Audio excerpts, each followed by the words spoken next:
दोस्तों, दिनाक्षी short hand में आपका स्वागत है।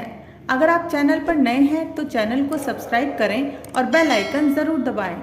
आज की निबंधमाला डिक्टेशन का यह 59वां दिन है। अगर आपको इस डिक्टेशन की एडवांस आउटलाइंस और वाक्यांश की आवश्यकता है तो आप हमारा पेड बैच ज्वाइन कर सकते हैं।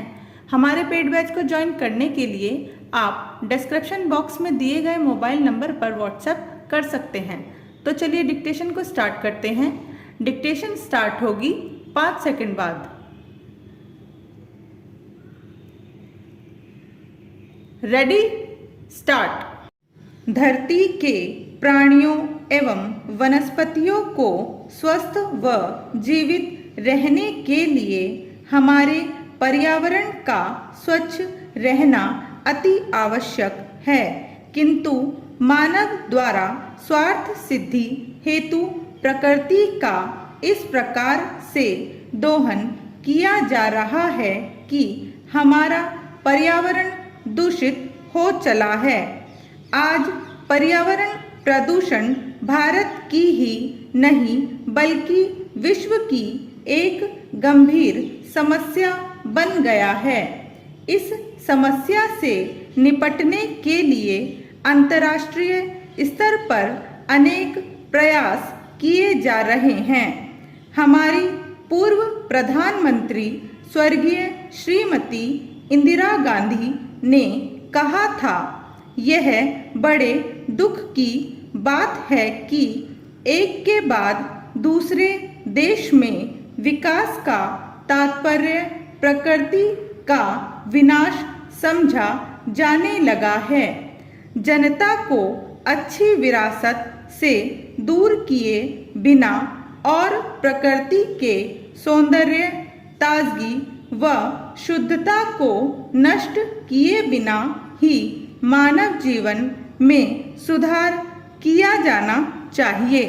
पर्यावरण दो शब्दों परि एवं आवरण से मिलकर बना है, जिसमें परि का आशय है चारों ओर से तथा आवरण का अर्थ है ढका हुआ, अर्थात समस्त जीवधारियों तथा वनस्पतियों के चारों ओर का आवरण ही पर्यावरण है।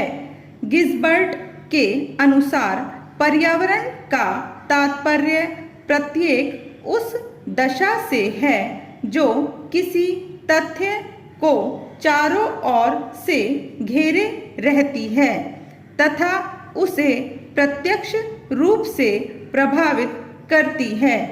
सामान्य रूप में पर्यावरण की प्रकृति से समानता प्रदर्शित की जाती है, जिसके अंतर्गत भौतिक घटकों तथा जैविक घटकों, पौधे, जंतु, सूक्ष्म जीव तथा मानव इत्यादि को शामिल किया जाता है।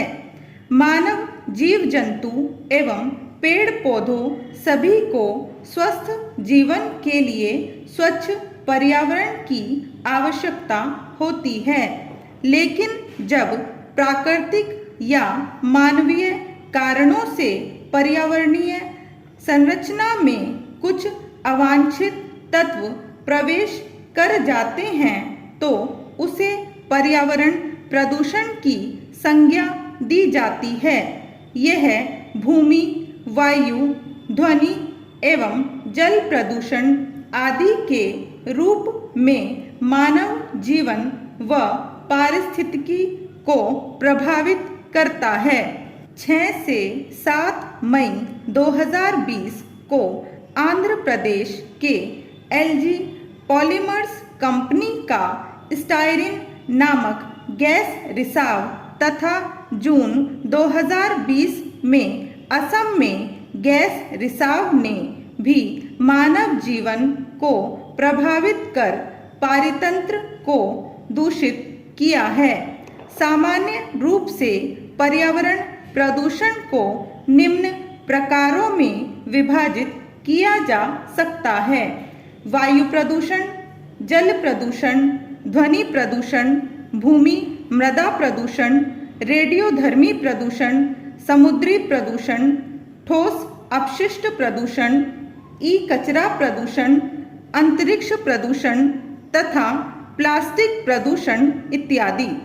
जब मानवीय या प्राकृतिक कारणों से वायुमंडल की गैसों की निश्चित मात्रा और अनुपात में अवांछनीय परिवर्तन हो जाता है या वायु में इन गैसों के अतिरिक्त कुछ अन्य विषाक्त या कणिकीय पदार्थ मिल जाते हैं तो यह वायु प्रदूषण कहलाता है। स्टॉप।